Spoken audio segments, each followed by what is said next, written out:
Ishte shtruar tavolina e bukës dhe aroma e ushqimit përhapej në gjithë dhomën. Të gjithë banorët ishin ulur rreth saj, duke konsumuar bukë dhe duke shkëmbyer batuta të vogla, ashtu si çdo ditë.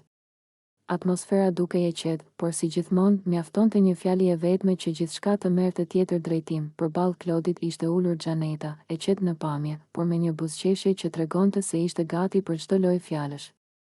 Në krah të saj ishte Eliona, që her pas here e shikonte Klodin me cep të syrit. Në njërin krah të Klodit ishte Lëndrimi, i cili po hante pa u përzier shumë në biseda, ndërsa në krahun tjetër, ngjitur me të, ishte Benita, e cila dukej e vëmendshme ndaj çdo lëvizjeje të tij, teksa lugët përplaseshin lehtë me pjatat. Xhaneta e theu heshtjen me një ton lozonjar: "Klodi, më thuaj diçka. Kush po të pëlqen më shumë?" Të gjithë ngritën kokën një herësh. Klodi u ndal për një çast, sikur pyetja e kishte kapur në befasi: "Una, Eliona apo Benita?" Vazhdoi Xhaneta, duke qeshur lehtë.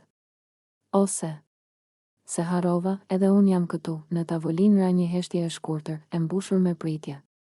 Sytë e banorëve u drejtuan nga Klodi. Ai u skuq pak, uli lugën dhe u përpoq të qeshte për ta kaluar situatën. "Po pse më vini në siklet kështu?" tha ai. Una nuk I ul syt dot. More, kjo fjali mjaftoi që disa të qeshura të shpërthenin rreth tavolinës. Benita ngriti vetullat, Eliona buzëqeshi me përmbajtje, ndërsa Lëndrimi tunte kokën duke qeshur. Jo, insistoi Xhaneta. "Po një që të pëlqen, vetëm një.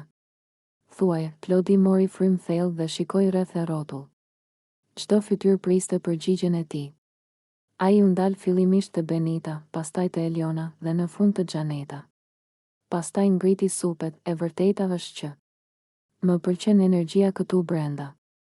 Secili ka diçka të veçantë, kjo s'është përgjigje," tha dikush nga fundi I tavolinës. Të qeshurat u shtuan edhe më shumë. Klodi qeshi bashkë me ta, duke kuptuar se nuk kishte rrugdalje të lehtë. "Mirë pra," tha ai më në fund. "Më pëlqen ajo që më bën të ndihem rehat, pa presion, pa lojra." Banorët filluan të shihnin njëri tjetrin, duke u përpjekur të kuptonin se kujt po I drejtohej.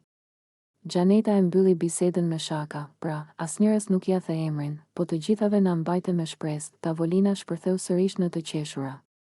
Tensioni u shpërnda dhe bisedat u kthyen në tema të zakonshme.